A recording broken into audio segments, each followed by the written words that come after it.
נחפשה דרכנו ונחקורה ונשובה עד אדוני נישא לבבנו. Hey everyone, it's Eli Shmuel with another learning. Today I hope to provide a response to a relatively simple question. How do Karaites pray?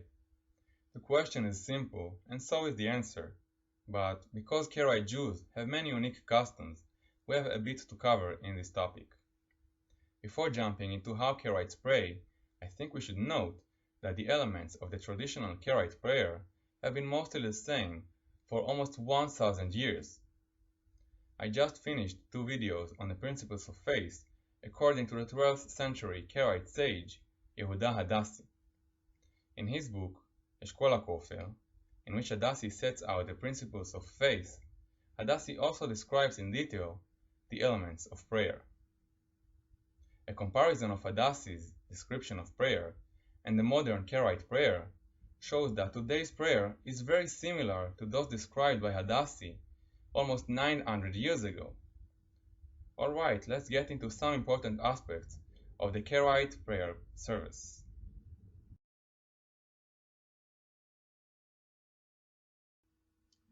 Ritual purity, prostration, and the synagogue. Because we have no temple, prayer is a substitute for sacrifice. This was even the case in biblical times. We can see this from Hosea 14:3. Unshalema farim sefatenu. We will render for bullocks the offering of our lips. Because prayer is a substitute for sacrifice, the traditional Karaite view has been that prayer should emulate the temple service as much as possible. Only people who were ritually pure were permitted to enter the temple, and as a result, those who enter the synagogue should be as ritually pure as possible as well. Before arranging your visit to the synagogue, please get more information about the laws of purity by contacting the Karaite Jews of America through its website karaites.org. We, Karaite Jews, also remove our shoes prior to entering the sanctuary of the synagogue because the Israelites did so in holy places, such as the temple in Jerusalem. We are all familiar with God's revelation to Moses at the burning bush, where God commanded Moses to remove his shoes. ויאמר אל תקרב הלום, של נעליך מעל רגליך, כי המקום אשר אתה עומד עליו, אדמת קודש הוא. Do not come closer to here. Take off your shoes from your feet, because the place where you are standing is holy. From this we may infer that it's forbidden to wear shoes in a holy place.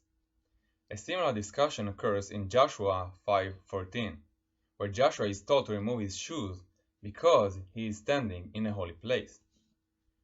There are a few explanations as to why Moses and Joshua were asked to remove their shoes.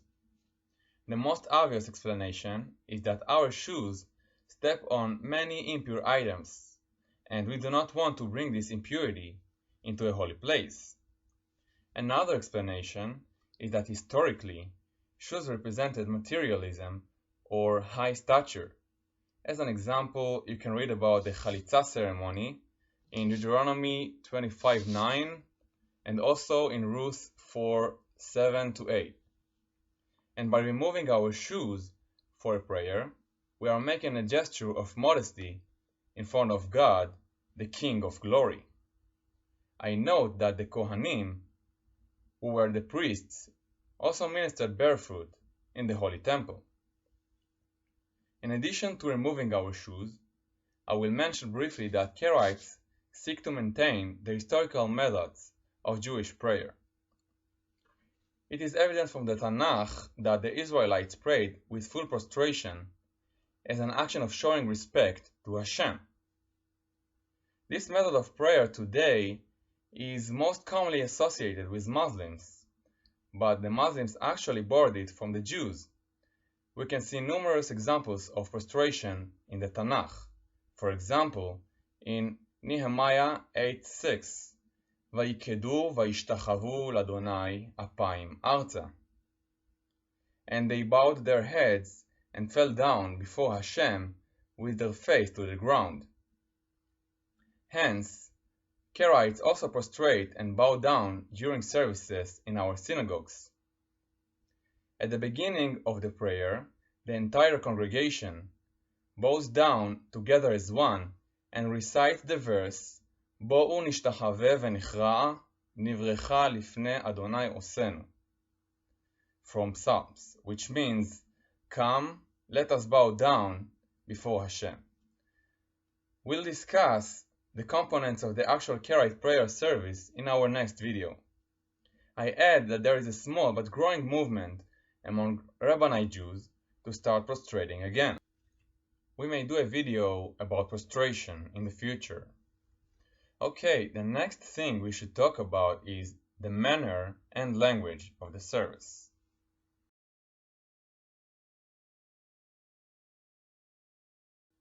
The Karaite prayer service is a dialogue between the Chazan, or the cantor, and the congregation, with the Chazan reciting portions of the prayer and the congregation responding. In some instances, a member of the congregation recites a portion of the prayer and the rest of the congregation responds. The member reciting can be basically anyone, a man, a woman, or even a child. Almost the entire Karaite prayer service is in Hebrew, the holy language of the Torah, except for a number of verses written in Aramaic, borrowed from the books of Daniel and Ezra. In our previous videos on the 10 Principles of Faith of Yehuda Hadassi, a 12th century Karaite sage, we discussed Hadassi's 6th principle of faith, which stresses the importance of learning Hebrew. Karaites pray in Hebrew because our patriarchs and prophets used Hebrew to pray to God, and God heard them and responded. We believe that using the holy language, which is Hebrew, also sanctifies the prayer. We also use Hebrew as the only language used in our religious ceremonies, such as in weddings, Brit Milah, which is ritual circumcision, and God forbid, in funerals as well. I hope you like this brief learning on the prayer customs of the Karaite Jews. In our next video, we will discuss the order and structure of a Karaite prayer and its 7 elements. With inspiration from Isaiah 56:7, For my house shall be called a house of prayer for all peoples. You are all invited to visit every Karaite synagogue. Just don't forget to observe the rules of ritual purity and also remove your shoes. Thank you for listening, and I hope we can keep in touch in our next video. May God bless you all.